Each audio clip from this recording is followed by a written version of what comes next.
All right, the next module that we're going to look at is going to be a focus on polynomial functions. We're going to discuss a lot of new things in this module that you will not have seen in previous courses, but it is just going to be extensions of things that we have talked about previously. In this first presentation, we are going to go over terminology and features. And then we're also going to go ahead and briefly talk about some of the review material that we saw in previous modules. All right, so let's go ahead and discuss some of the terminology that we have and features of polynomial functions. All right, so a polynomial function is a function that is a single term or the sum and difference of terms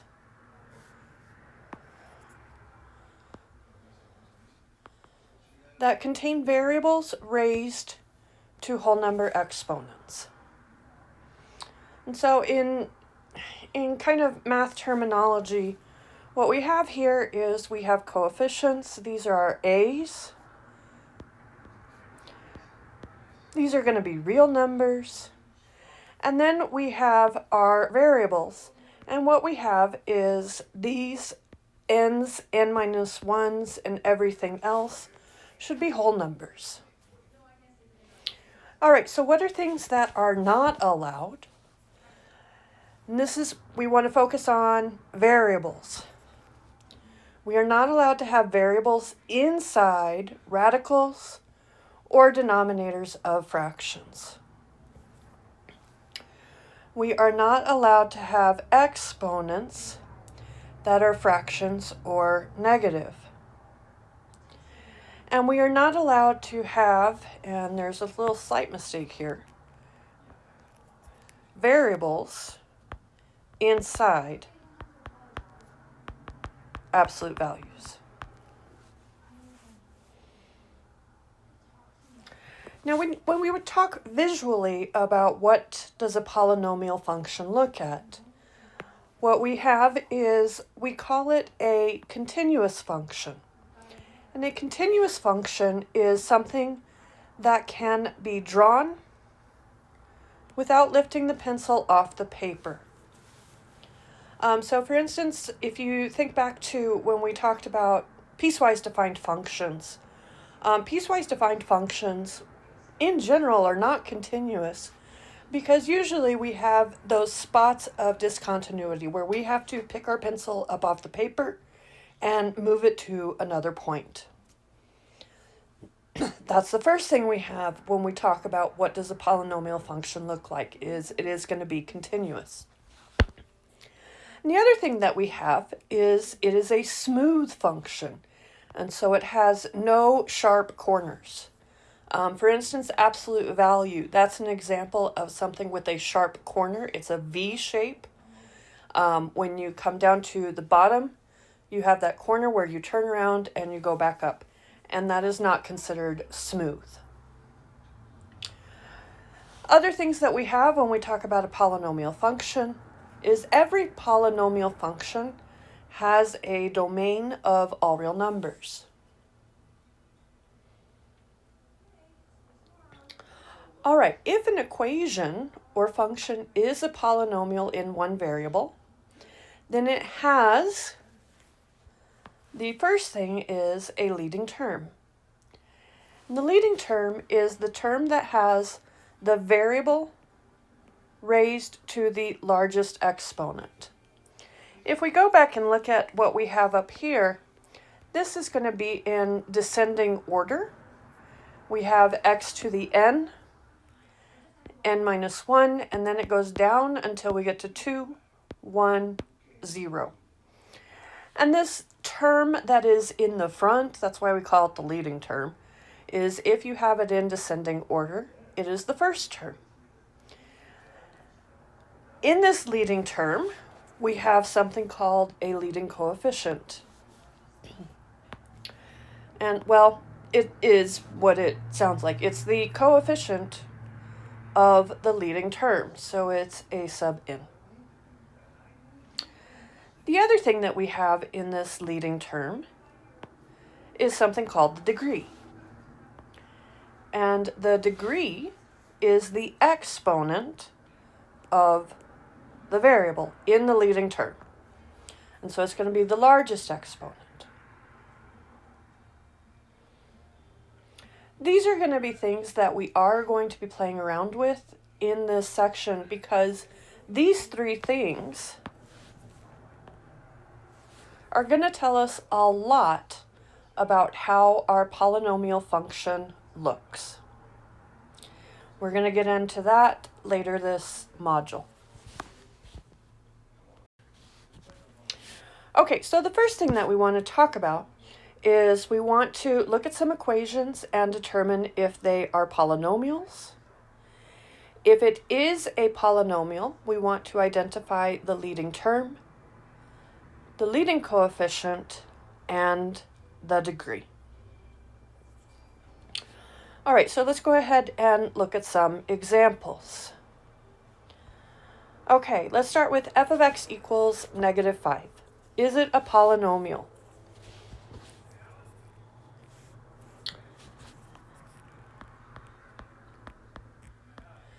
So polynomial, we can have, remember that we want either one term or the sum of terms such that our variables have whole number exponents.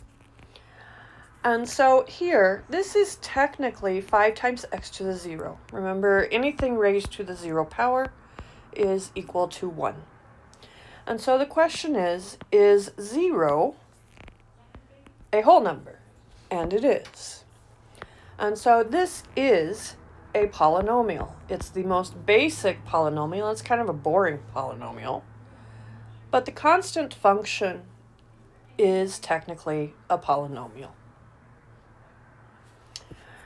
We want to know, okay, what is the leading term? And, well, there's only one running around.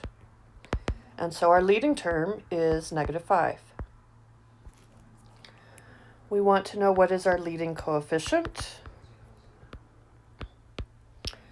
And our leading coefficient is also -5. And our degree, remember this has to do with the exponent on our variable. This is degree 0. We have no variables in our expression or in our function, and so it is going to be a degree 0. But the constant function does technically satisfy the rules for polynomial function. We have our domain is still -infinity to infinity. It is smooth, and it is continuous. It does not have any sharp corners. It doesn't have anything going on. And so when we draw this, you know, it looks like this. Okay, it should be below the x-axis, but it is continuous. I can draw it without lifting my pencil. I don't have any corners. I don't have anything going on at all. It's just a flat line. And so it does satisfy the requirements for visually what a polynomial function looks like. All right, let's come to the next one. The next one, we have g of x equals 1/4 x minus 7. And so we want to know, is it a polynomial?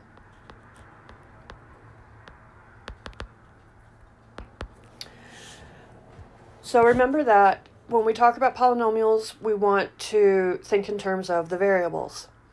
We can have fractions in our polynomial. We just cannot have variables in the denominator of a fraction. And so this is a polynomial function. All linear functions are polynomials. All right, we want our leading term.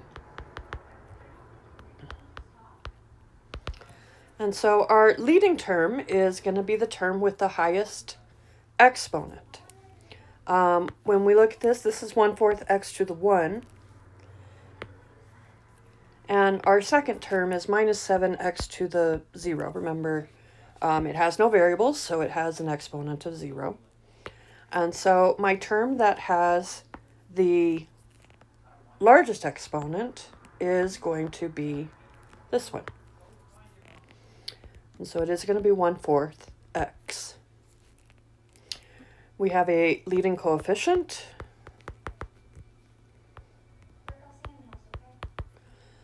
It is 1/4. And we have a degree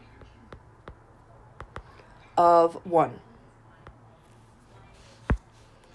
It has 1x. It has, and so that's going to be our degree. Linear functions do satisfy the requirements for polynomial. It does have a domain of all real numbers, and it is continuous and smooth. It does not have any corners. It can be drawn without lifting our pencil off the paper. This one looks something like this. And so it does satisfy the requirements. And so all linear functions are also polynomials.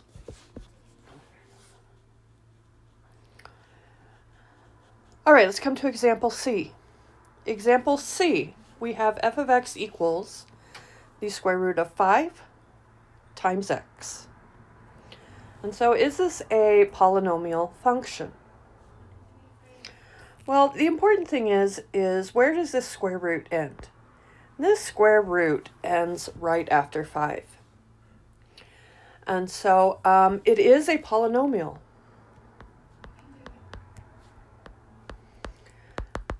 Remember that our coefficients, our numbers, can be whatever they want. They can be positive, they can be negative. They just need to be real numbers. And square root of 5 is technically a real number. When we talk about polynomials, if that square root bar extended over further and the x was inside, then this would not be a polynomial. But this is basically a number times x, and so it is still a linear function. Linear functions are polynomials. We have our leading term. We just got 1. And so our leading term is square root of 5 times x. We do want to make sure that we indicate the x is not inside the square root. We do have a leading coefficient. It is square root of 5. And just like on the last example that we saw, this is a degree 1. Here we just have one variable, or we have an x with an exponent of 1, and so our degree is just 1. All right, let's look at some other examples now, and let's get a little bit crazier and see what we can do.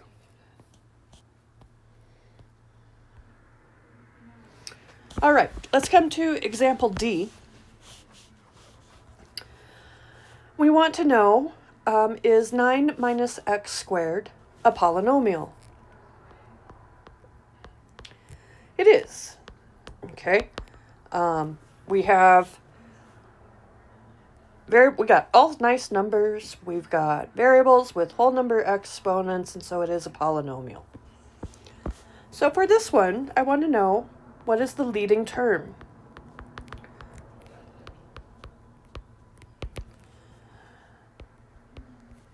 We do have to be careful because leading term is only going to be the first term if it is in descending order.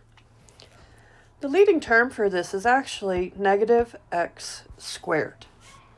This is a degree 0. This is a degree 2. And so this is going to be my largest exponent. That is my leading term. When we talk about polynomials, they may not necessarily be in descending order, but we can always write them in descending order. And so if we rearrange this so that our exponents are decreasing from left to right, we get negative x squared plus 9. We want to know what is our leading coefficient. It is going to be -1. There's no number here, and so remember that is implied to be -1 times x squared. And so it is going to be -1. And then we have our degree is 2. This is our largest exponent, and so it is going to be degree 2. This is a quadratic function. Remember, quadratic functions, our largest exponent is always 2. And when we talk about visually, we do have that our domain is -infinity to infinity. It is continuous and smooth. When we graph this, what it basically looks like is that umbrella shape, that curvy V shape. And the important thing is curvy, okay? And so this is continuous and smooth. We can draw it without lifting our pencil off the paper. We don't have sharp corners. And so all quadratics are going to be polynomials. All right, let's look at some more. Okay, if we come to example E, is it a polynomial? And this is our first example of not a polynomial.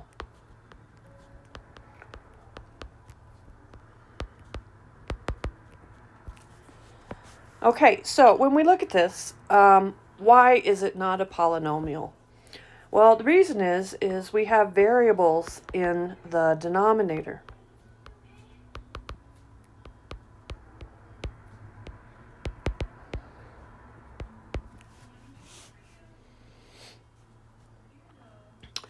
We also have that our domain is not all real numbers. Remember that for rational functions, we have to set the denominator equal to 0. We get 1, and so we get x cannot equal 1. Domain is not all real numbers.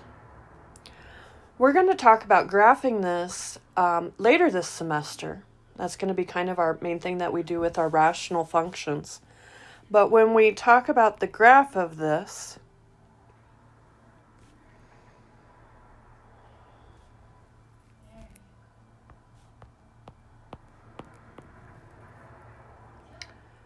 what we're going to see is that it looks something like this. Okay, don't worry about why right now. Okay, we will be talking about this later this semester. But when we graph it, we do have not continuous. It is smooth. We don't have any corners, but I cannot get from this arrow that goes down forever up to this arrow that goes up forever without lifting my pencil off the paper. And so rational functions are not polynomial functions. All right, last one for this row. What about x minus 4 over 3? This is a polynomial function.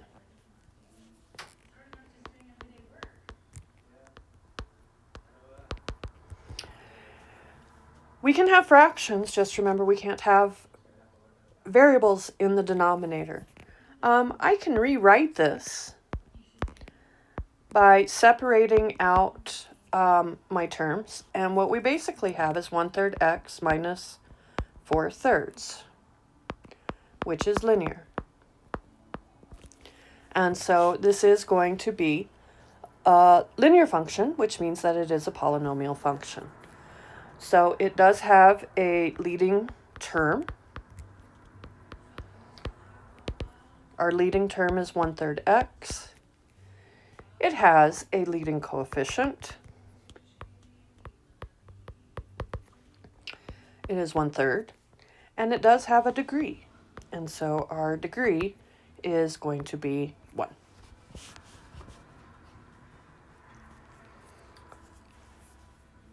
All right, last set of examples. All right, if we come down to k of x, is it a polynomial? This is a polynomial. When we look at our exponents, I have 6, 4, and 1. Those are all nice numbers. We don't have variables in the denominator. It's just a number. And so it is a polynomial. We do have a leading term. And so we want to know which one has the largest exponent. And that's going to be the negative 1/2 x to the 6th. We have a leading coefficient. It is negative 1/2. And we do have a degree, which is going to be 6. We're going to talk later on this semester or later on in this module about what this looks like, but it is going to be a domain of all real numbers. I can plug anything I want in for x. And it is going to be smooth and continuous.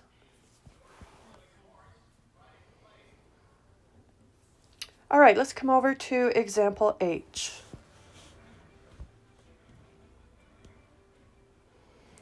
All right, example H, is it a polynomial? This is not a polynomial.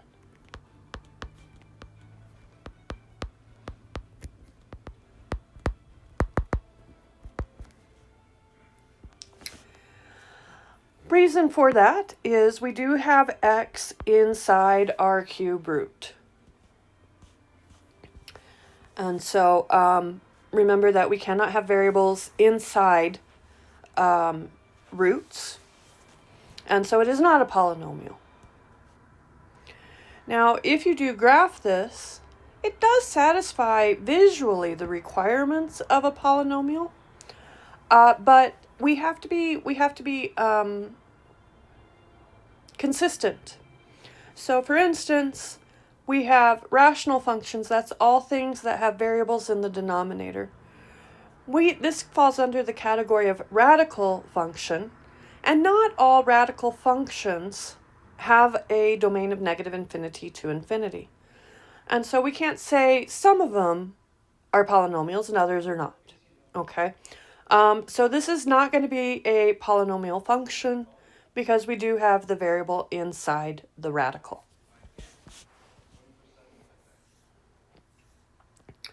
All right, if we come to I, is it a polynomial? Not a polynomial.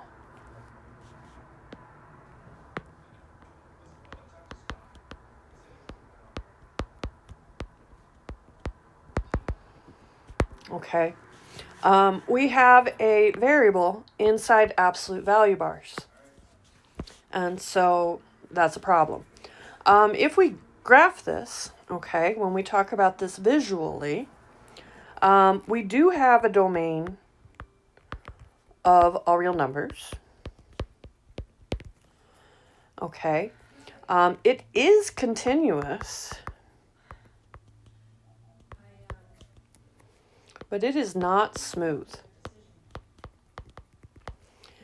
When we graph this, this is our V shape. And what we have here is we have this corner. And so that is what disqualifies it from being a polynomial function.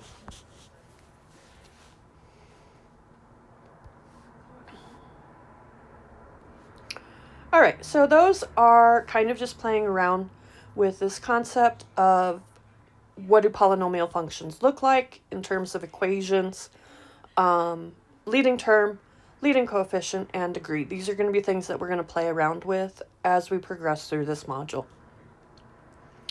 All right, the next thing that we're going to do is we're going to go over some review material applied to polynomial functions. We're going to revisit our concepts of domain and range. We're going to revisit our concepts of positive and negative, and we're also going to revisit our concepts of increasing and decreasing. All right, let's go ahead and look at this first graph. And we are going to start by finding intercepts, domain and range, and then we do want to review what we were talking about in Module A in terms of where the graph is positive, negative, increasing, and decreasing. All right, so let's start with what we first learned about. The first thing that we learn about is intercepts. And so we want to know, what is the y-intercept? Our y-intercept is going to be where we intersect the y-axis. And so we have a y-intercept at 0, 0.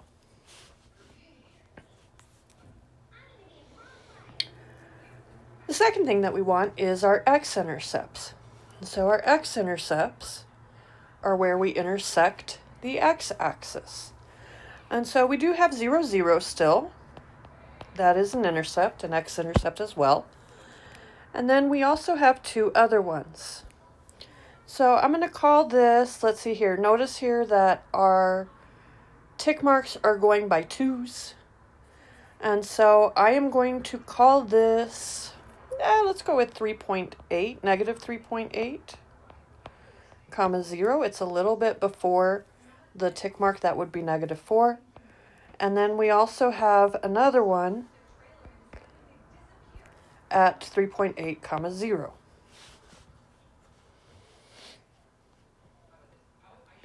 All right, those are our intercepts. We want to also talk about our domain and our range. And so our domain, because we do have that, we have an arrow that, remember domain, we want to talk about left to right. We have an arrow that extends forever to the left on the left side. We have an arrow that extends forever to the right on the right side. And we do have a domain of negative infinity to infinity. Again, remember we are talking polynomial functions. And so if we do see these arrows, they do extend forever. It is a polynomial function, and so our domain is always negative infinity to infinity. All right, let's talk about our range now. When we look at our arrows from a range perspective, again, we have an arrow that goes forever down, and we have an arrow that goes forever up. And so our range is also going to be negative infinity to infinity.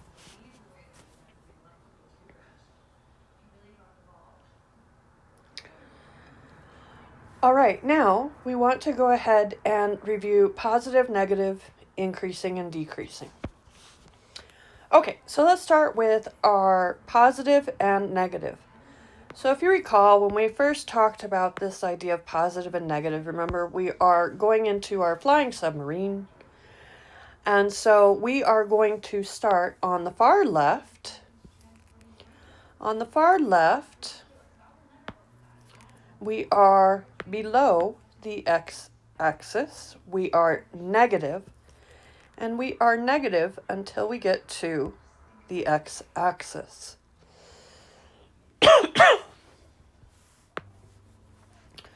So we are going to start with negative infinity to negative 3.8.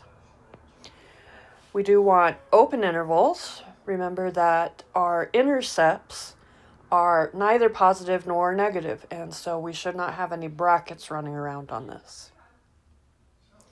Okay, so we're below the x-axis, we're below the ocean. And then as soon as we get to negative 3.8, We now turn our submarine into an airplane. Don't ask me why. And we are above the x-axis until we get to 0. And so this area is going to be positive. We have negative 3.8, comma, 0. Okay, from there, we turn it back into a submarine. We are below the x-axis, and so we are negative from 0 to 3.8.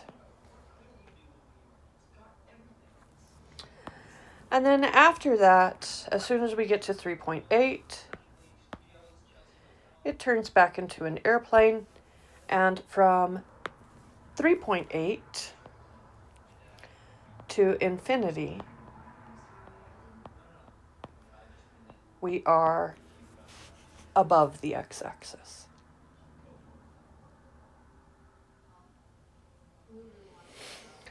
The main thing that I do want to point out here is remember that when we talk about our positives and our negatives,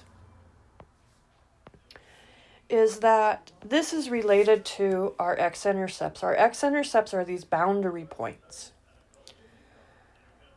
for our positives and negatives. All right, now we're going to change gears and we are going to go hiking now. And we want to think about, are we going up the mountain or down the mountain? Okay. All right, so again, we're going to start on our far left. When we start on our far left, we have our going down forever. But if we start at the forever, we are actually going up. And so we are going up until we get to the top of this mountain or this peak. And then we turn around and go back down. Okay, so we are increasing from negative infinity up to negative 2. Remember, we want the we want the x values when we talk about this. All right, as soon as we get to negative 2, okay, we get to the top of the mountain, we take a pretty picture, and then we turn around and we go down the mountain until we get to positive 2. And so we are decreasing from negative 2 to 2. We get down to the bottom. We take a drink of water from the river, and then we turn around and we go back up. And so we are increasing from 2 to positive infinity.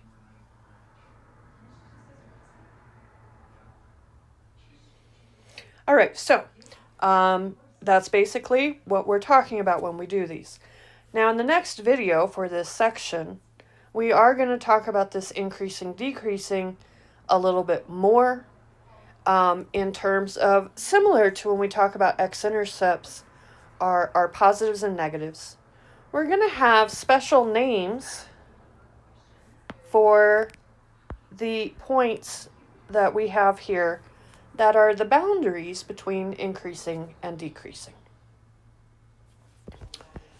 All right, let's go ahead and look at a couple more examples just to make sure that we're good with this. All right, next example. This is also a polynomial function. All right, the first thing that we want is we want our intercepts. Our y-intercept, where are we intersecting the y-axis, is going to be 0, 0. We also want our x-intercepts. And our x-intercepts are not at negative 4, but just a little bit further to outside of that. And so I'm going to say let's go with negative 4.2, comma 0. We also have it at 0, 0. And then we have the last one. Again, I'm going to say 4.2 comma 0. All right, for our domain. Our domain, we do have that this goes to the left forever and it goes to the right forever. It is a polynomial function, and so it should be negative infinity to infinity. Now, our range for this one is not negative infinity to infinity. We do have bottom values down here. We do have, from bottom to top, we do have a bottom value. And so we do want to go ahead and estimate that. And so I'm going to say, let's go with -5. That looks to be about halfway between our -4 and our -6. I'm going to go -5 to infinity. And is it included? And the answer is yes. Okay. For polynomial functions, you know, we have that these values are included. All right, now let's go ahead and change perspectives. We're going to go ahead and talk about positive, negative, increasing, and decreasing. Okay, so if we talk about our positive and negative, all right, we are going to start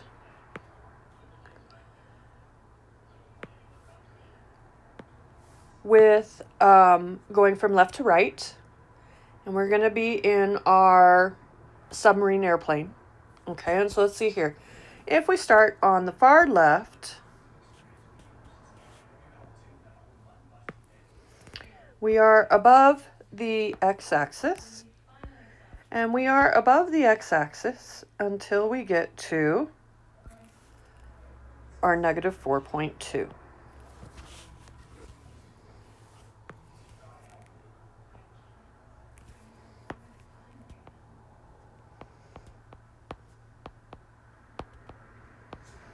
Again, open intervals for all of these. All right, from there, we are going to turn our airplane into a submarine. And we are below the x-axis from -4.2 to 0.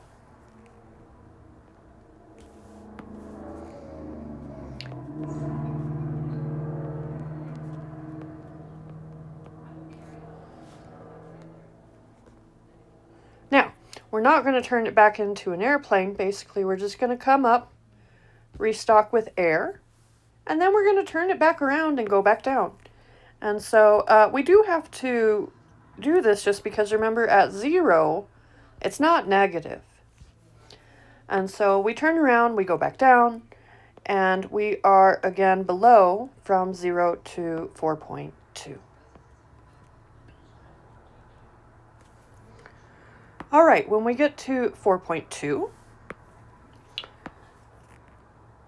we then turn it back into an airplane, and we go up to positive infinity.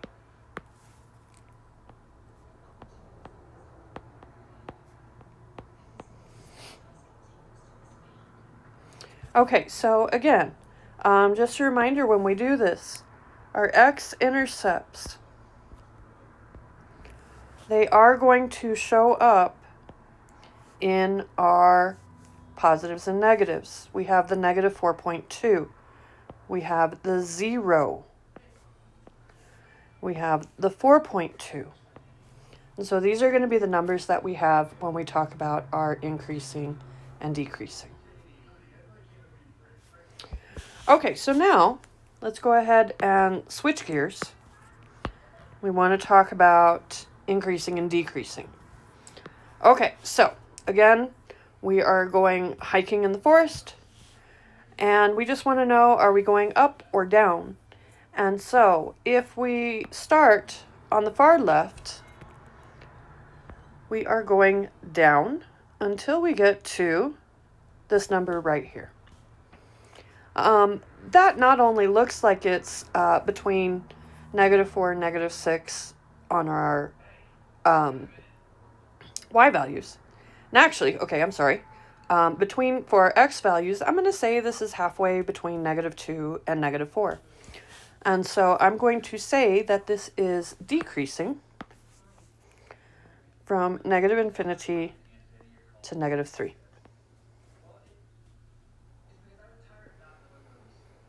All right. We get to the bottom, we take a drink of water, and then we are going to turn around and we are going to go hike up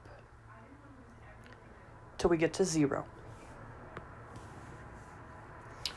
And so we are going to be increasing from -3 to 0.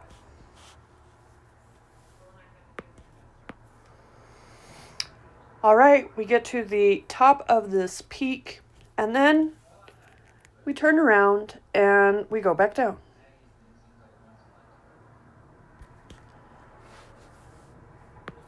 We are decreasing from 0 to 3. We take a drink of water at the bottom, and then we turn around and we go back up.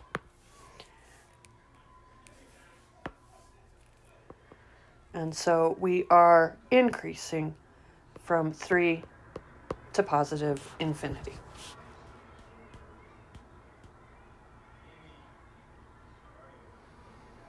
All right. Let's look at one more.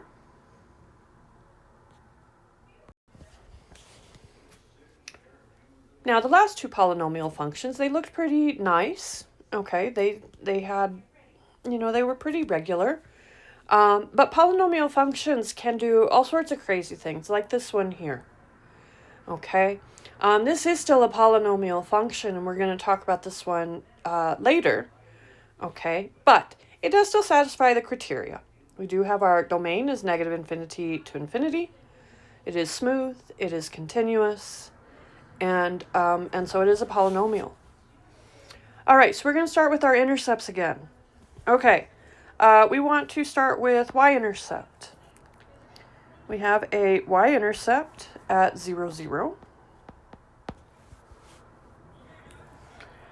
And we also have x-intercepts. Okay, on our x-axis, notice that these are increasing by 1. And so the first one we are going to say is going to be at -1, -2, -3. Let's go with 3.6. And it's going to be -3.6, comma 0. We also have one at -2, comma 0, and 0, 0. So these are my x-intercepts. All right, we do have our domain is -infinity to infinity. We do have our arrows. This one goes, when we talk about domain, we're going left to right. This one does continue forever to the left. And this one up here does continue forever to the right. My range for this one is also going to be -infinity to infinity for the same reason. We have this arrow down here. Not only goes forever to the left, it goes forever down. And we have this arrow over here. Not only goes forever to the right, but it goes forever up.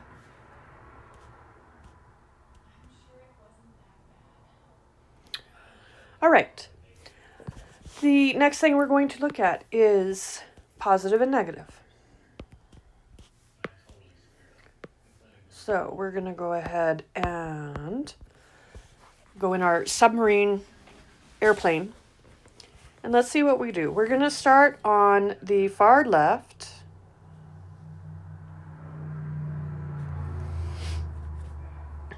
And are we above or below? We are below the x-axis when we're looking at our far left. And we are below our x-axis until we get to that first x-intercept. And so this is going to be -infinity comma, negative 3.6. All right, from there, we turn it into our airplane. We are going to be flying from negative 3.6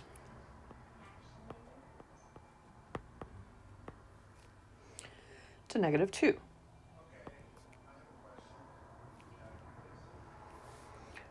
All right, we land, we go back to our submarine.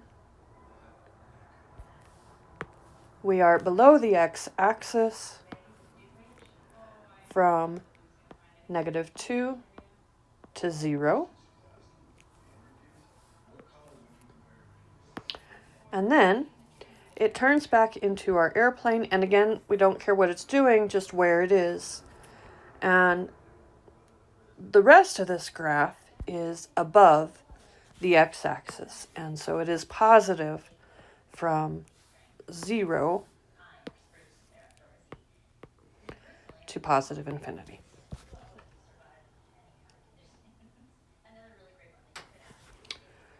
All right, that takes care of that one. Okay, now we're going to change perspectives again. We want to go increasing or decreasing. All right, so again, we're going to start on the far left. On the far left, we're starting at the very bottom. And we are going up the hill. We get to the top of the hill at negative 3. And so we are increasing from negative infinity to negative 3. We take our picture, we turn around, and now we're going to go down the hill. And we are going down the hill until we get to negative 1. And so we are decreasing from negative 3 to negative 1.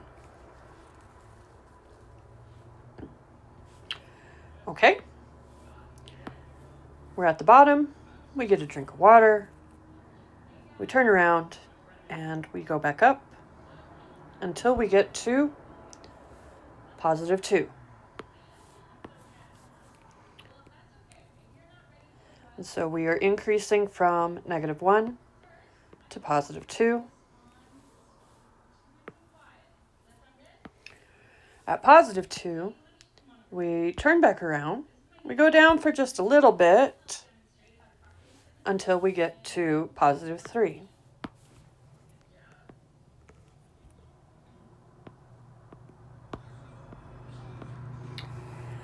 And as soon as we get to 3, we turn around and we're going to go back up. And so we are increasing from 3 to infinity. That's a positive 3, just so we're clear. Looks like a negative, but it's not. It's a positive 3.